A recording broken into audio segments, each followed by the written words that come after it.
ഇതുപോലുള്ള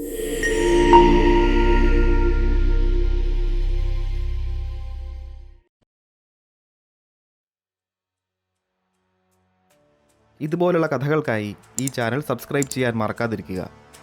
നിങ്ങളുടെ പ്രോത്സാഹനം ഞങ്ങൾക്കേറെ വിലപ്പെട്ടതാണ്. സുന്ദരിയായ പ്രഭാവതിയെ നോക്കിക്കൊണ്ട് വിക്രമാദിത്യ ചക്രവർത്തി ഒരു നിമിഷം അനക്കമറ്റ് നിന്നു. തിരശീലയുടെ രൂപത്തിൽ നിൽക്കുന്ന വേതാളം കഥകളുടെ കെട്ടഴിച്ചു. മംഗളം എന്ന രാജ്യത്തെ രാജാവായിരുന്നു രുദ്രവർമ്മൻ. അദ്ദേഹത്തിന് അതിസുന്ദരിയായ ഒരു മകളുണ്ടായിരുന്നു. പേര് ചന്ദ്രപ്രഭ. രാജാവിന് മാത്രമല്ല പ്രജകൾക്കും ഏറെ പ്രിയങ്കരിയായിരുന്നു അവൾ. പൂത്തുമ്പിയെപ്പോലെ കൊട്ടാരമുറ്റത്ത് പാറിക്കളിച്ച് അവൾ വളർന്നു. യൗവനയുക്തയായപ്പോൾ അവൾക്ക് അനുരൂപനായ ഒരു വരനെ തേടാൻ രാജാവ് രുദ്രവർമ്മൻ തീരുമാനിച്ചു. പക്ഷേ രാജ്യം മുഴുവൻ അലഞ്ഞു നടന്നിട്ടും ചന്ദ്രപ്രഭയ്ക്ക് പറ്റിയ ഒരു പുരുഷനെ രാജാവിന് കണ്ടെത്താനായില്ല. ഛായാചിത്രവുമായി രാജാവിൻ്റെ ആളുകൾ അയൽ രാജ്യങ്ങളിലേക്കും പുറപ്പെട്ടു. ഒടുവിൽ വരനെ തേടിപ്പോയ മന്ത്രി ധനപതിയും കൂട്ടരും വഴിതെറ്റി ഒരു കാട്ടിലകപ്പെട്ടു. ഭക്ഷണവും വെള്ളവും തീർന്നപ്പോൾ ധനപതി ഒരു മരച്ചുവട്ടിൽ തളർന്നിരുന്നു. നമ്മുടെ ഈ യാത്രയ്ക്ക് ഒരു അവസാനമുണ്ടാവുമെന്ന് തോന്നുന്നില്ല. ഇത്രയും തിരഞ്ഞിട്ടും കിട്ടാത്ത ഒരു കുമാരൻ ഈ ഭൂമിയിലുണ്ടോ? സേനാനായകൻ പറഞ്ഞു. അങ്ങ് പറഞ്ഞത് ശരിയാണെന്ന് തോന്നുന്നു. തേടാവുന്നിടത്തെല്ലാം നമ്മൾ തേടിക്കഴിഞ്ഞു. അപ്പോഴേക്കും കാട്ടിൽ നിന്നും ഒരു ശബ്ദം കേട്ട് അവരങ്ങോട്ട് നോക്കി. ഒരു സംഘം മനുഷ്യർ അരികിലൂടെ നടന്നു പോകുന്നത് അവർ കണ്ടു. സേനാനായകൻ പറഞ്ഞു, ഭയപ്പെടാനില്ല, മനുഷ്യരാണ്. ഞാൻ പോയി അവരോട് അല്പം വെള്ളം ചോദിക്കാം. അപ്പോഴേക്കും സംഘം അവർക്കരികിലെത്തിയിരുന്നു. സംഘത്തലവൻ ചോദിച്ചു, ആരാണ് നിങ്ങൾ? കാട്ടിൽ ഈ സമയത്ത് എന്തു ചെയ്യുകയാണ്? സേനാനായകൻ അവരെ വിവരം ധരിപ്പിച്ചു. മംഗളരാജ്യത്തെ മന്ത്രിയും സേനാനായകനുമാണെന്നും ചന്ദ്രപ്രഭ രാജകുമാരിക്ക് വരനെ തേടി ഇറങ്ങിയപ്പോൾ വഴി തെറ്റിയതാണെന്നും പറഞ്ഞു. ഇത് കേട്ടപ്പോൾ സംഘത്തലവൻ പുഞ്ചിരിച്ചു. കുമാരിയുടെ ഛായാചിത്രം വിരോധമില്ലെങ്കിൽ ഞങ്ങളെ ഒന്ന് കാണിക്കൂ. ഞങ്ങളും ഞങ്ങളുടെ രാജകുമാരനായ ഇന്ദ്രസേനന് വധുവിനെ തേടി ഇറങ്ങിയതാണ്. വഴിതെറ്റി ഇവിടെ അകപ്പെട്ടു. മംഗളരാജ്യത്തിന് തെക്കുള്ള മഗധ രാജ്യത്ത് നിന്നാണ് ഞങ്ങൾ വരുന്നത്. ഇരുവരുടെയും കയ്യിലുള്ള ഛായാചിത്രങ്ങൾ ഒത്തുനോക്കിയപ്പോൾ സംഘാംഗങ്ങളുടെ മുഖം വിടർന്നു. ഇത്രയും ചേർച്ചയുള്ള യുവതീ യുവാക്കളെ ഇനി ഒരിടത്തും നോക്കിയിട്ട് കാര്യമില്ല എന്ന് രണ്ടു കൂട്ടർക്കും ബോധ്യമായി. തിരച്ചിലിന് അവസാനമായി എന്ന വിശ്വാസത്തിൽ യാത്ര പറഞ്ഞ് അവർ പിരിഞ്ഞു. സ്വന്തം രാജ്യങ്ങളിൽ തിരികെ എത്തിയപ്പോൾ അവർ രണ്ടു രാജ്യത്തും വിഷയം അവതരിപ്പിച്ചു. ഇരുവരുടെയും ജാതകങ്ങളും ചേർന്നതോടെ രണ്ട് രാജ്യങ്ങളും വിവാഹം എന്ന തീരുമാനത്തിലേക്കെത്തി. സന്തോഷത്തിൻ്റെ നാളുകളായിരുന്നു പിന്നീട്. ഇരു രാജ്യത്തും ഉത്സവത്തിൻ്റെ പ്രതീതി. ക്ഷേത്രങ്ങളിലെല്ലാം അന്നദാനവും വധൂവരന്മാർക്ക് വേണ്ടിയുള്ള പ്രത്യേകം പൂജകളും വഴിപാടുകളും. അങ്ങനെ ആ ദിവസം വന്നെത്തി. പൂർണ്ണചന്ദ്രൻ്റെ പ്രഭയുള്ള ചന്ദ്രപ്രഭയും സൂര്യനെപ്പോലെ തേജസ്വിയായ ഇന്ദ്രസേനനും ഒന്നായി. പക്ഷേ വിധി ആദ്യ രാത്രിയിൽ തന്നെ പരീക്ഷണങ്ങളുമായി അവരുടെ മുന്നിലെത്തി. രതിക്രീഡകളിൽ ഏർപ്പെട്ട് ഇരുവരും തളർന്നുറങ്ങുകയായിരുന്നു. ആ വഴി ആകാശമാർഗം 7 അപ്സരസുകൾ സഞ്ചരിക്കുന്നുണ്ടായിരുന്നു. താഴെ ദീപാലങ്കാര പ്രഭയിലൊരു കൊട്ടാരം കണ്ടപ്പോൾ അവർ താഴ്ന്നു പറന്നു. അങ്ങനെ നവദമ്പതികളുടെ മണിയറയും ഹംസതൂലികാ ശയ്യയിൽ പരസ്പരം പുണർന്നുറങ്ങുന്ന ചന്ദ്രപ്രഭയെയും ഇന്ദ്രസേനനെയും അവർ കണ്ടു. സുന്ദരനായ രാജകുമാരനെ കണ്ട് അവർക്ക് മോഹമുണ്ടായി. അയാളെ ഭർത്താവായി കിട്ടണമെന്ന് 7 പേരും ഒരുപോലെ ആഗ്രഹിച്ചു. പിന്നെ വൈകിയില്ല. മന്ത്രശക്തി കൊണ്ട് കുമാരനെ അദൃശ്യനാക്കി അവർ ആകാശമാർഗം എടുത്തുകൊണ്ടുപോയി. ഉറക്കമുണർന്നപ്പോൾ ചന്ദ്രപ്രഭ കുമാരനെ കാണാഞ്ഞ് പരിഭ്രാന്തയായി. കൊട്ടാരം മുഴുവൻ തേടിയിട്ടും കുമാരൻ എവിടെയുമില്ല. രാജഭടന്മാർ അവനെ തേടി രാജ്യമെങ്ങും പാഞ്ഞു. ഏറെ നേരം കഴിയുന്നതിന് മുൻപ് തന്നെ വിവാഹമംഗളാഘോഷങ്ങളാൽ മുഖരിതമായിരുന്ന രാജധാനി ശോകമൂകമായി. കൊട്ടാരത്തിനുള്ളിലെ മൂകത മെല്ലെ രാജ്യമെങ്ങും പരന്നു. ദിവസങ്ങൾ കടന്നുപോയി.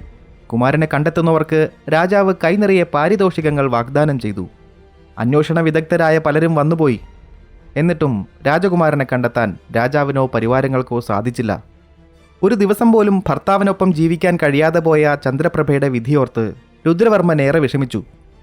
എന്നാൽ ആരുമറിയാതെ ചില സംഭവങ്ങൾ കൊട്ടാരത്തിൽ നടക്കുന്നുണ്ടായിരുന്നു. അപ്സരസുകൾ 7 ദിവസങ്ങളിൽ ഓരോ ദിവസവും ഓരോരുത്തരായി കുമാരനോടൊപ്പം കഴിഞ്ഞ ശേഷം 8-ാം ദിവസം രാത്രി അവനെ രാജകുമാരിയുടെ പള്ളിയറയിൽ എത്തിക്കാറുണ്ടായിരുന്നു.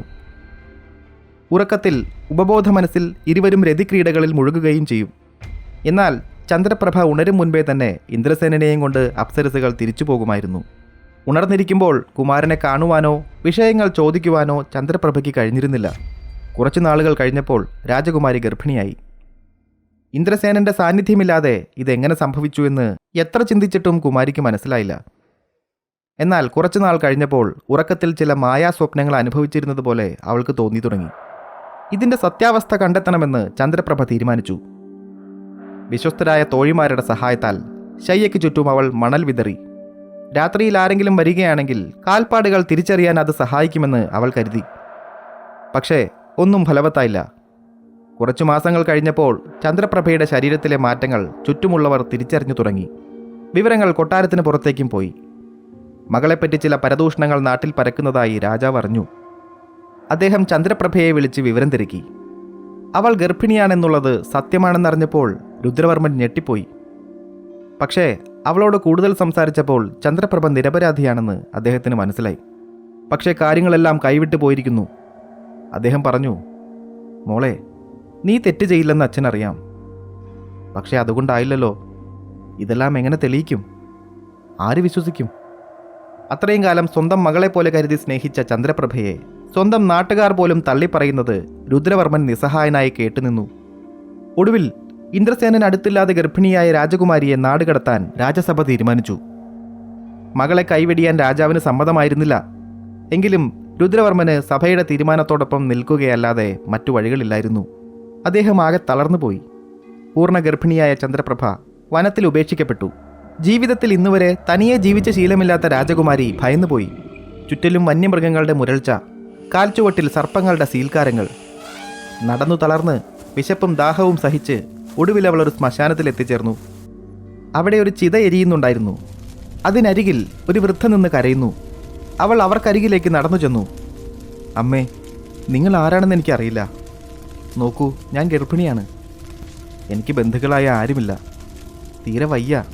പ്രസവം കഴിയും വരെയെങ്കിലും അമ്മയുടെ കൂടെ നിൽക്കാൻ എന്നെ അനുവദിക്കണം. വൃദ്ധ നിറകണ്ണുകളോടെ അവളെ നോക്കി.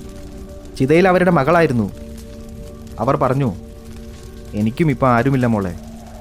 ഈ കിടക്കുന്നത് എൻ്റെ മകളായിരുന്നു. ജീവനില്ലാത്ത ഒരു കുഞ്ഞിനെ പ്രസവിച്ചിട്ട് അവളങ്ങ് പോയി. വൃദ്ധ വിങ്ങിപ്പൊട്ടി. കഥയറിഞ്ഞപ്പോൾ രാജകുമാരിക്കും വിഷമമായി.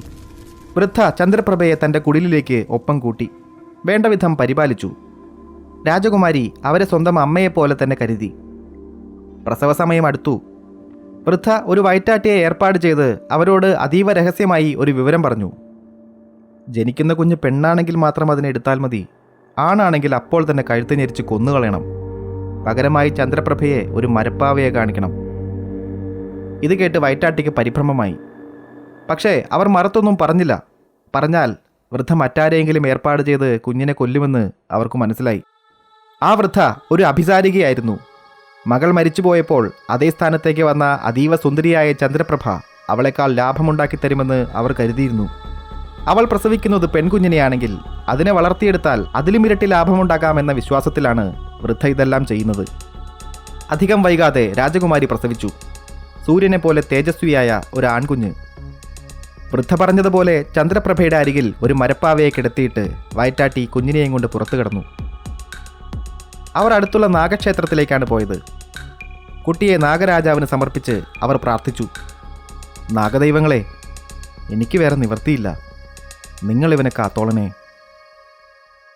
ഇത്രയുമായപ്പോൾ തിരശീല കഥ പറഞ്ഞു നിർത്തി. പ്രഭോ, ഈ കഥയുടെ ഇത്രയും ഭാഗം മാത്രമേ എനിക്കറിയൂ. ഇത് കേട്ട് കഥയിൽ ലയിച്ചിരുന്ന പ്രഭാവതി ആകെ വിഷമത്തിലായി. കപടഗൗരവം നടിച്ച് വിക്രമാദിത്യൻ പറഞ്ഞു, ഇത് വല്ലാത്ത കഷ്ടമാണ്. അപ്സരസുകൾ കൊണ്ടുപോയ ഇന്ദ്രസേനനെപ്പറ്റി ഒരു വിവരവുമില്ല. ചന്ദ്രപ്രഭ എത്തിച്ചേർന്നിരിക്കുന്നത് ദുഷ്ടയായ ഒരു അഭിസാരികയുടെ വീട്ടിലും, കുഞ്ഞാണെങ്കിൽ വിഷസർപ്പങ്ങൾ വിഹരിക്കുന്ന കാനനക്ഷേത്രത്തിൽ. കഥ ഇങ്ങനെയൊരു വഴിത്തിരിവിൽ നിൽക്കുമ്പോൾ നിർത്തുന്നത് ഞങ്ങളെ കൊല്ലുന്നതിന് സമമാണ്. തിരശീല പറഞ്ഞു, പ്രഭോ, എനിക്കറിയാത്ത കാര്യം ഞാൻ എങ്ങനെ പറയാനാണ്? അങ്ങ് ആ വിളക്കിനോട് ചോദിക്കൂ, ബാക്കി കഥ അത് പറയും. പ്രഭാവതി ആകാംക്ഷയോടെ വിളക്കിനെ നോക്കി. വിക്രമാദിത്യൻ വേതാളത്തെ വിളക്കിലേക്ക് ആവാഹിച്ചു. ബാക്കി കഥ നീ പറയുമെന്നാണ് ഈ തിരശീല പറയുന്നത്. പറയൂ, ചന്ദ്രപ്രഭയ്ക്ക് പിന്നീട് എന്ത് സംഭവിച്ചു എന്നെങ്കിലും പറയൂ. കഥയുടെ ബാക്കി ഭാഗങ്ങൾ വിളക്ക് പറയാൻ തുടങ്ങി.